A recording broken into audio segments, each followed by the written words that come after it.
Assalamualaikum warahmatullahi wabarakatuh. Persahabat Digital, saya Darwin Sarkawi kembali di podcast hari ini. Kita kedatangan tamu yang terkait dengan masalah Benteng Kuto Besa. Assalamualaikum dengan Bapak. Waalaikumsalam, Hendra Sudrajat. Hendra. Iya. Alhamdulillah. Lagi sibuk? Enggak juga sih, menyesuaikan aja lah. Oh, sibuk apa lagi Pak? Ya, selain sebagai seorang akademisi, juga sebagai lawyer, ya. Tentu kedatangan saya pada hari ini sebagai Managing Director firma hukum Hendrajat. Oh. Oke. Wah, sibuk sekali. Pak, apa terkait dengan BKB kita? Bagaimana BKB? Apakah BKB kita bermasalah atau bagaimana? Sebenarnya saya membahas pada konteks perspektif teori konstitusi Nusantara terhadap revitalisasi Benteng Kuto Besa. Artinya ini dua perpaduan antara kajian teoritis dan kajian secara empiris, di mana sekarang ini kan lagi marak diperbincangkan tentang revitalisasi Benteng Kuto Besa. Di satu sisi memang merupakan bagian dari bagian revitalisasinya, kemudian di satu sisi ada suatu penambahan atau pembangunan rumah sakit Akagani yang sekarang kalau saya tidak salah berlantai 6 atau 7 lantai itu, yang justru menjadi suatu perbincangan hangat khususnya kalangan masyarakat di Kota Palembang ini, bagi para budayawan, sejarawan, dan tentu juga saya sebagai seorang lawyer juga ingin melihat dari sisi hukumnya, apakah ini memang sesuai dengan regulasi yang ada, khususnya pada Undang-Undang Nomor 11 Tahun 2010 tentang cagar budaya. Ya. Ini revitalisasi BKW apakah terkait dengan itu bermasalah nggak Pak? Kita melihat dari kajian kan, dalam konteks revitalisasi itu kan harus ada kajian dan analisis yang sangat mendalam. Tentu saya ingin mengawali dari sisi bagaimana pentingnya suatu revitalisasi itu, khususnya eksistensi dari Benteng Kuto Besa ini, karena Benteng Kuto Besa ini atau kita singkat dengan BKB ini merupakan suatu benteng yang menurut saya sangat luar biasa. Kenapa luar biasa? Karena ini adalah satu-satunya benteng yang ada di Indonesia yang dibuat oleh orang pribumi atau orang Palembang. Beda dengan benteng-benteng yang ada di luar Palembang, itu rata-rata dibuat oleh penjajah Belanda dan Portugis, sehingga memang eksistensi dari BKB ini harus kita jaga otentifikasinya. Ketika kemudian ada suatu revitalisasi, maka keaslian dan otentifikasinya itu harus dijaga sehingga tidak merubah struktur kawasan yang ada, dan itu memang sudah diatur pada pasal 81 dan 83 bahwa itu bagian dari tanggung jawab pemerintah untuk melindungi kawasan cagar budaya itu sendiri. Ya, sejarah gitu. Kalau revitalisasi berarti berubah nggak Pak? Bentengnya berubah? Dalam konteks revitalisasi itu tidak mengubah dari sisi struktur, tetapi lebih kepada pemeliharaan sesungguhnya sih, memelihara, memperindah dan mempercantik. Tentu tidak merubah dari struktur dasar dari bangunan cagar budaya itu, karena kalau merubah strukturnya tentu tidak memiliki lagi orisinalitas atau keaslian. Maka inilah yang perlu kita kawal dalam konteks revitalisasinya. Lagian kan sekarang ini yang marak adanya pembangunan rumah sakit kan, penambahan rumah sakit 7 lantai atau 6 lantai itu yang menjadi marak diskusi. Malah pada Jumat ada aksi di depan kantor gubernur untuk mengetuk pemerintah terhadap adanya bangunan yang konon katanya berada pada kawasan cagar budaya Benteng Kuto Besa. Oke, kalau akan dibangun di situ ya Pak ya? Bukan lagi akan dibangun, sudah berdiri, sudah berdiri 6 lantai untuk rumah 6 lantai atau 7 lantai kalau sudah. Tapi bangunannya sudah berdiri di situ di Rumah Sakit Akagani. Iya. Tidak merubah Pak ini, tidak merubah Benteng Kutub Besarnya. Justru itu tidak merubah, tetapi kan dalam konteks pelestarian cagar budaya itu kan dari sisi tinggi suatu bangunan itu kan bisa menghalangi dari pemandangan adanya bangunan cagar budaya itu, di mana kita ketahui dalam revitalisasi akan memperindah, akan memperlihatkan kepada generasi kita sebagai suatu narasi edukasi ke depan. Ketika kemudian tidak ada kajian yang mendalam, khususnya dalam pembangunan rumah sakit ini kan bisa menghalangi pandangan, dan itu memang sudah diatur dalam konteks regulasi khususnya pada Undang-Undang Nomor 11 Tahun 2010 tentang cagar budaya. Ini masih berhubungan dengan teman-teman cagar budaya Pak?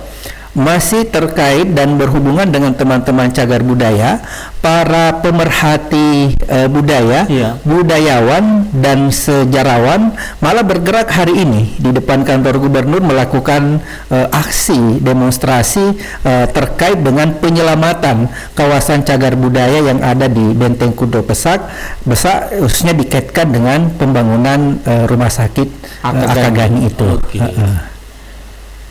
Tapi insya Allah akan benar-benar selamat ya Pak ya. Benteng Kutub akan selamat, Benteng Kutub Besarnya. Nah, itu perjuangan dari kawan-kawan. Kalau saya ingin memperjuangkan secara konstitusional, karena saya orang hukum, memperjuangkan secara konstitusional bahwa kita harus selamatkan ini Benteng Kutub Besar ini sebagai suatu ikon, karena itu merupakan suatu ruang kedaulatan sesungguhnya. Kalau kita kaji dalam perspektif teori konstitusi Nusantara yang saya temukan, bahwa Benteng Kutub Besar itu merupakan suatu ruang kedaulatan, simbol kedaulatan. Artinya simbol kedaulatan Kesultanan Palembang Darussalam di masanya, tetapi bukan hanya secara historikalnya saja, tetapi dalam konteks kekinian ketika kemudian kita transformasikan di masa sekarang dan masa yang akan datang, tetap juga kekal dengan simbol-simbol kedaulatannya itu. Makanya tadi ya harus kita pertahankan, harus kita jaga, terutamanya orisinalitasnya yang harus kita jaga. Artinya dalam konteks revitalisasi bagi saya tidak masalah, sudah bagus. Tetapi ketika kemudian ada yang mengganggu struktur, kemudian pemandangan, ini patut untuk didiskusikan kembali tentang kelayakan, khususnya terkait dengan regulasi yang berlaku di negara kita. Oke, ini pembangunan rumah sakit Akagani itu final Pak di Benteng Kutub Besar ini. Dari sisi struktur bangunan itu kan sudah berdiri. Dari segi struktur bangunan ya sekiranya masih 60-70%.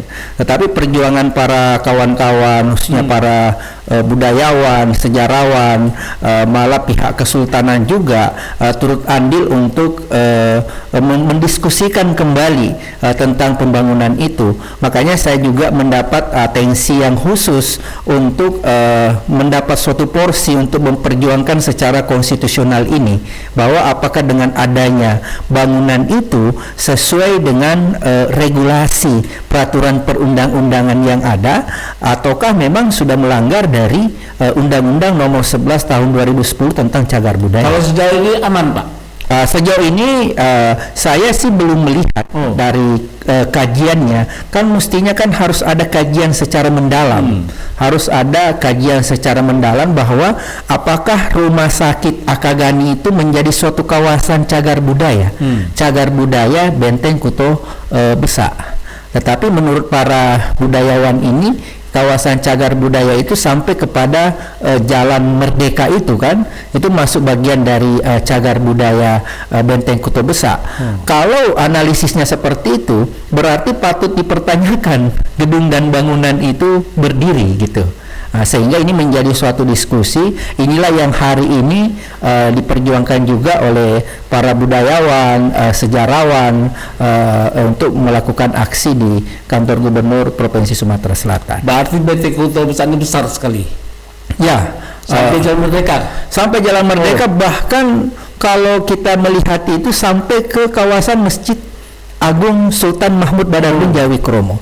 Kawasannya itu, sehingga memang tidak boleh merusak dari struktur yang ada, khususnya mengganggu pemandangan. Karena kalau saya analisis di Undang-Undang Nomor 11 Tahun 2010 ini, termasuk mengganggu pemandangan itu kan merusak struktur dari cagar budaya itu sendiri. Sehingga pembangunan rumah sakit Akagani ini bukan bagian dari revitalisasi sesungguhnya, tetapi bagian dari terpisah dari revitalisasi itu. Tetapi jangan sampai itu mengganggu dari revitalisasi BKB yang sedang berlangsung saat sekarang ini. Artinya harus dihentikan atau gimana, Pak? Kalau saya melihat harus ada kajian secara mendalam dulu. Meskipun progres pembangunannya sekarang berjalan, tetapi memang harus dilihat bahwa apakah itu melanggar atau tidak. Nah, ini harus kita lakukan pengkajian khususnya dalam segi batasan-batasan kawasan. Tapi menurut para budayawan bahwa kawasan cagar budaya itu sampai di Jalan Merdeka, bahkan sampai ke Masjid Agung Sultan Mahmud Badarudin Jayawikromo. Waktu itu pada zaman Kesultanan. Kalau seperti itu yang kita gunakan sekarang, berarti dengan adanya pembangunan 6 sampai 7 lantai itu tentu melanggar dong. Tentu kan melanggar. Tetapi kalau tidak masuk pada kawasan cagar budaya yang hari ini cakupannya tidak masuk ke sana, maka itu tidak melanggar. Makanya ini perlu ada suatu selain dari sisi kajian, perlu melihat bahwa kawasan dari Benteng Kuto Besa itu sampai di mana. Apakah digunakan pada masa lalu itu di sampai Jalan Merdeka hingga Masjid Agung?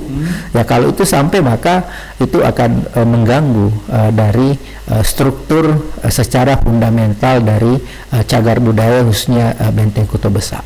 Sudah banyak uang habis nih, Pak. Ya bisa jadi, karena saya kan tidak melihat dari sisi anggaran, tetapi lebih kepada struktur cagar budayanya yang kita melihat dari aspek nilai-nilai konstitusional yang ada. Apakah relevan dengan konstitusi kita sekarang ini, khususnya undang-undang cagar budaya atau tidak? Karena kita harus tetap mempertahankan kedaulatan itu, karena di situ ada value, di situ ada suatu nilai yang menjadi warisan peradaban dunia di Palembang ini sebenarnya. Gitu. Berarti memang kita harus bergerak ya, Pak ya? Ya, harus bergerak, dan saya pikir ketika saya mengamati beberapa minggu terakhir ini bukan hanya pergerakan para sejarawan, budayawan, pemerhati budaya, tetapi juga kalangan seperti saya seorang lawyer ini ya harus mengawal dong secara hukum, karena ini adalah Benteng Kuto Besa ini adalah milik masyarakat, ekon Palembang, dan tentu seluruh stakeholder harus mengawal dan mempertahankan orisinalitas dari kawasan Benteng Kuto Besa ini. Oke, yang terakhir, apa yang diinginkan kita terkait dengan pembangunan rumah sakit Akagani ini? Tentu saya kan firma hukum Hendrajat, khususnya dalam konteks hukum, saya akan melakukan pengkajian secara yuridis, tentu juga akan melakukan melayangkan surat tentunya kepada Presiden dan juga kepada Panglima TNI akan mempertanyakan berdirinya gedung itu, bahwa kalau memang masuk pada cagar budaya, maka pembangunan itu harus dihentikan, karena ini untuk menjaga orisinalitas, dan yang paling penting adalah marwah Kesultanan Palembang Darussalam yang harus dijaga. Dan itu adalah merupakan kebanggaan kita bersama. Tetapi kalau itu sesuai dengan kajian yang secara mendalam, ya tidak perlu dihentikan seperti itu. Karena ini kan bukan hanya pemerintah daerah, tetapi juga bagian dari pemerintah pusat tentunya. Baik. Oke, Pak, terima kasih. Untuk yang terakhir, apakah Bapak ada pesan khusus untuk pemerintah maupun untuk sejarawan yang ada di Palembang? Ya, tentunya yang perlu kita lakukan adalah keterpaduan kita. Jadi ini adalah tanggung jawab bersama, bukan hanya tanggung jawab pemerintah kota, juga pemerintah provinsi, yang paling penting juga adalah pemerintah pusat, dan yang paling khusus juga adalah masyarakat untuk melakukan pengawalan terhadap penyelamatan cagar budaya khususnya yang ada pada kawasan Benteng Kuto Besa ini. Baik, terima kasih Ya, Bapak terima kasih. untuk obrolan kita Ya. sore hari ini, dan sukses untuk Bapak dan Ya. sukses juga untuk Benteng Kuto Besa. Ya, terima kasih.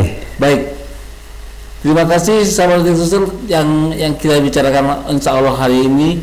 Mudah-mudahan semua sukses dan mudah-mudahan Benteng Kuto Besa akan tetap menjadi ikon Palembang. Ya. Terima kasih. Wassalamualaikum warahmatullahi wabarakatuh. Waalaikumsalam warahmatullahi wabarakatuh.